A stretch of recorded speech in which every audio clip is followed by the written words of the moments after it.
سلام خدا قوت ستونه گنگ ویوره گل سلاطینه گنگ عشقای دل به اولین ویدیوی آموزشی بنده خوش اومدید. همین اول کار لایک و ساب بزنید که کانال ما رو فراموش نکنید، به ما انرژی مثبت بدید. توی این ویدیو اومدم یه نکات ریزی در مورد کار با OBS رو به شما یاد بدم. امیدوارم لذت ببرید و به کارتون بیاد. برو بریم برای آموزش. اولین چیزی که میخوام بهتون بگم دانلود چی؟ OBS. دانلود OBS چی کار میکنید شما؟ میرید داخل گوگل، میرید داخل گوگل کرومتون سرچ میکنید فارسی. فارسی چی؟ برنامه. بعد چی؟ OBS. تمام. اولین سایتی که اومد OBS رو دانلود میکنید و چی؟ نصبش میکنید. OBS رو دانلود میکنید و نصبش میکنید. خب حالا فکر کن نصبش کردیم و به اینجا رسیدیم. خب اولین کار چی؟ تنظیمات انجام میدیم. اولین کار میریم تنظیمات انجام میدیم. این زیر من فارسی کردم، الان به شما میگم چیکار کنید. این زیر نمیشه ستینگ انگلیسی، چون که من فارسیش کردم راحت تر بتونم کار بکنم. اون زیر نوشته ستینگ، روی ستینگ میزنید و این صفحه برای شما میاد. این صفحه اولین گزینه میاد. میخوای شما مثل من فارسی بکنید، اینجا میزنید. الان برای من اینجا باید قفل شده، برای شما قفلش بازه. اینجا میزنید و زبانش رو فارسی میکنید. من همه رو قفل کردم که دیگه دستکاری نشه. شما اینجا براتون بازه، میتونید راحت فارسی بکنید. اینجا تنظیم خاصی نداریم، چیز خاصی دستکاری نکنید. اینجا هم چیز خاصی نداریم، به کارتون نمیاد. میریم چی؟ پخش زنده. بعضیا دوست دارن توی یوتیوب، بعضیا دوست دارن توی آپارات و بعضیا دوست دارن توی کیک استریم بکنن. چیکار میکنید؟ اینجا اون برنامه‌ای که میخواید ازش استریم بکنید و اون برنامه‌ای که میخواید ازش استریم بکنید رو انتخاب میکنید. اگه برنامه اینجا نبود، این زیر نمیشه نمایش بیشتر. این زیر رو میزنید و اون برنامه‌ای که میخواید استریم بکنید رو انتخاب میکنید. حالا بر فرض مثال ما آپارات رو انتخاب کردیم. خب میریم آپارات رو میزنیم داخل چی؟ میریم داخل پخش داشبورد پخش زنده اونجا آپارات. بر فرض مثال ما الان میخوایم آپارات استریم کنیم، میزنیم توی پخش زنده، به این صفحه میرسیم، داشبورد پخش زندهمون. میایم پایین، اصلا فرقی نمیکنه، در تمام پلتفرمایی که میخوایم استریم بکنید، در تمام پلتفرمایی که میخواین استریم بکنید، یه استریم URL دارید و یه استریم کی دارید. استریم کیتون رو اینجا کپی میکنید و میایید داخل برنامه OBS. اینجا نوشته کلید جریانی میشه همین استریم کی شما. اینجا کپی میکنید و تمام. چیز خاص دیگه نداریم و تایید و وقتی بزنید، اینجا شروع پخش زنده رو بزنید، مستقیما پخش شما از همین الان شروع میشه تو اون پلتفرمی که چی روی این برنامه گذاشتید. حالا یه نکته مهم به شما میگم. حالا بعضیا دوست دارین چی؟ تو دو تا پلتفرم همزمان استریم بکنید. دوست دارید استریم بکنید. چیکار میکنید؟ کلا دو تا برنامه داریم در حال حاضر. یه برنامه ری استریم داریم انگلیسی. این برنامه رایگانه و شما میتونید چی؟ باهاش تو دو تا پلتفرم همزمان استریم بکنید. تویچ، کیک، یوتیوب، نمیدونم تیک تاک، کلی چیز دیگه ای داره که استریم بکنید. فقط این برنامه خود با دیلی میاد بالا، بمونیم بیاد بالا. درشا عذر میخوام.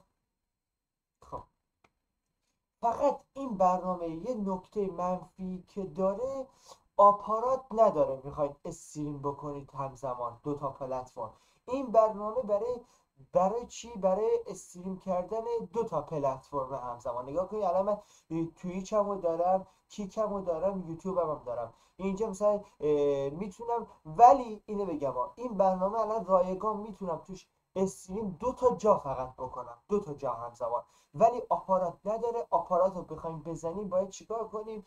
بریم بخریم، باید بریم آپاراتش رو بخریم که اون هزینه داره برای این برنامه. الان به شما میگم چیکار کنید که تو آپارات هم بتونید استریم و توی یوتیوب همزمان بکنید. من اگه تیک کیک رو ببندم، تیک یوتیوب رو باز کنم، میشه توییچ و مثلا یوتیوب. اگه توییچ رو ببندم کیک رو باز کنم، یا الان مثلا یوتیوب رو ببندم کیک رو باز کنم، هر کدوم از این تیکا دو تاشو بیشتر نمیتونید، چون که ما اشتراک نکردیم. و یک خوبی داره این برنامه، به خاطر تحریما دیگه نیازی نیست فیلتر شکن بزنی بری داخل یوتیوب بمونی چتا رو بخونی که سیستمت کند بشه. این برنامه خودش چت داره، میدونی که فیلتر شکن بزنی داخلش بری، این برنامه میتونی راحت چتای داخل کیک و یوتیوب تو توش ببینی، راحت میتونی توش ببینی. حالا یک کسایی دوست دارن توی همزمان آپارات باشن و یوتیوب، باید فارسی بنویسی ری استریم، تموم شده رفت.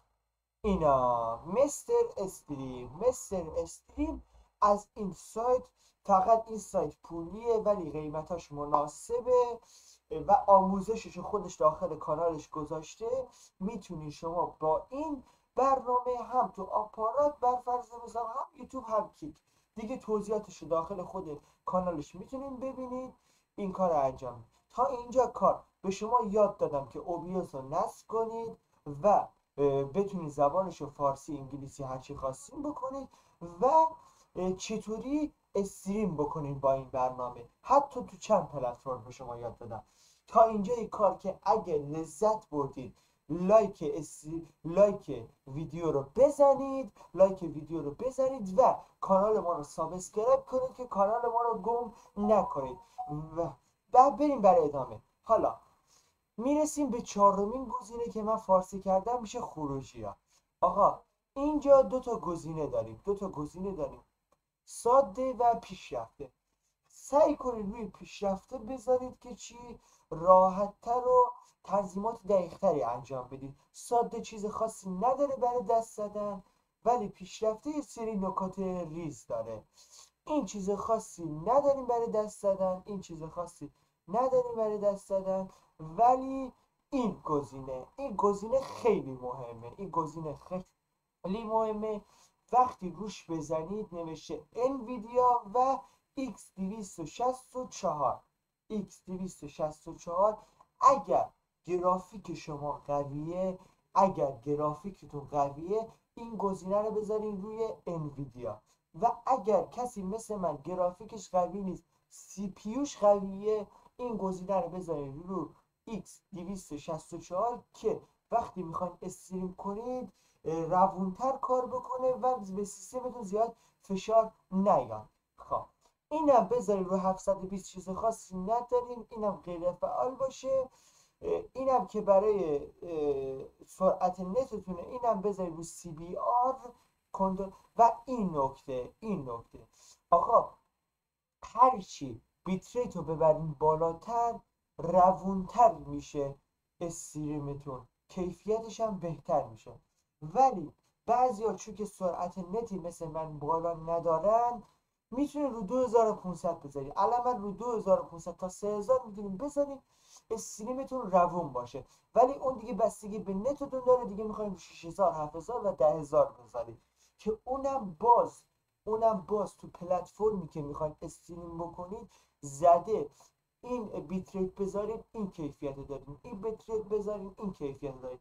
ولی چون که مثل من خیلی ها مثل بنده سرعت نت بالایی ندارید، میتونید از 2500 تا 3000 استفاده کنید و کیفیت خیلی خوبی به شما میده، اینم بذارید رو صفر. اینجا دیگه چیز خاصی نداریم، گزینه‌های چیز خاصی نداریم. پس این شد گزینه‌های پیشرفته، دومین گزینه. بذارید رو پیشرفته و این کارا رو انجام بدید. این گزینه هم زیاد به کارتون نمیاد توی استریم کردن. و صدا هم چیز خاصی برای دستکاری نداره، چی خودش خود به خود میکنه. اگه یه موقع دیدید صداتون بد میاد، اولین گزینه اینجا میتونید میکروفونتون رو انتخاب کنید که صداتون واضح تر بیاد، که بازم اون رو خود به خود OBS تشخیص میده و میذاره. ویدیو هم چیز خاصی برای کار نداریم، فقط همین تنظیمات باشه. نه ویدیو چرا؟ ویدیوتون طبق رولوزیشن مانیتور و قدرت کیفیت کامپیوترتون این تنظیمات بذارید. اینو بذار و فریمش رو سعی کنید دستکاری نکنید، رو همین سی باشه که اگه سیستم قوی دارید، مانیتور خوب دارید، اینو ببرید بالا. اگه ندارید دست نزنید به این گزینه‌ها. و چیز خاصی نداریم این دوتا گزینه. میریم آخرین گزینه. یک نکته به شما بگم. بذار ببینیم. شبکه. اگر میخواید با دو تا نت استریم بکنید، میتونید از این گزینه‌ای که بنده فارسی کردم نوشته شبکه، اینجا میتونید اتصال اینترنتتون رو روش تشخیص بدید. بعضی افراد با دو تا اینترنت استریم میکنن، سیستمشون وصله، میخوان دو تا اینترنت وصل کنن. اینجا میتونید اینترنتی که فقط OBS با اون اینترنت استفاده بکنن و میتونید روی این گزینه تشخیص بدید که فقط همون گزینه رو استفاده کنه، همون اینترنت رو استفاده کنه. خب این شد تنظیمات مخصوص تقریبا برای استریم کردن. حالا یه نکاتی بگیم در مورد چی؟ در مورد دوربینم هم نذاشته بودم بچه ها، ببخشید دوربینم نذاشته بودیم. ایراد نداره. دوربینم نذاشته بودیم، هیچ ایرادی نداره بچه ها. خب اینجا بچه ها درود بر شما، دوربین نذاشته بودیم، ایراد نداره. تا اینجا کار شد این. خب حالا یه نکته مهم بگم. خب اینجا میتونید هر برنامه‌ای که میخواید رو انتخاب کنید. میتونید متن بذارید، تصویر بذارید، با برنامه این ریمیتتون رو وصل کنید. یک نکته مهم بعد بگم که ویدیو تمام بشه، خیلی ها میخواین گیم استریم کنید. ما گیممون رو چجوری بذاریم؟ کاری نداره. اولین گزینه چی؟ میاید چی؟ ویندوز کپچر. با ویندوز کپچر راحت میتونید کل گیماتون رو وصل بشید. ویندوز کپچر اینجا الان هیچ برنامه باز نیست. اینجا میتونید بازیتون رو باز بذارید. اینجا خودش گیمتون رو میاره، گیمتون رو انتخاب میکنید و ویندوز 10 7 هستید، همون ویندوز انتخاب میکنید و گیمتون رو انتخاب بکنید. اینجا براتون میاره راحت. بعد میتونید گیمتون رو روی صفحه خودکار خودش تنظیم میکنه. گیم کپچر خودش تنظیم میکنه. راحت میتونید ویدیوتون رو، گیمتون رو و حتی گوگلتون رو با این ویندوز کپچر بیارید. اصلا هر برنامه باز باشه میتونید راحت بهش وصل بشید و خودکار اندازه این صفحه میشه، میتونید وصل کنید. خب من چیزایی که دیگه میدونستم و به ذهنم رسید برای شما آوردم. امیدوارم لذت برده باشید. بچه خیلی از کسا دوست دارن که نه تو یوتیوب و کیک و خیلی از پلتفرم‌های دیگه مثل تویچ استریمشون نباید لانگ باشه، باید شورت باشه. اگر این ویدیو برای شما مفید بود، به دردتون خورد، لایک ویدیو رو بزنید. لایک ویدیو به 299 تا رسید و 299 تا رسید، من در مورد چجوری بتونین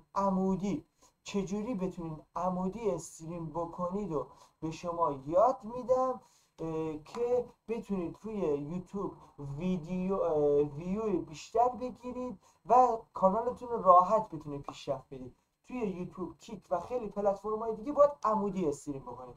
لایکای این ویدیو به 299 تا رسید، حتما بنده برای شما عمودی استریم کردنم یاد میدم.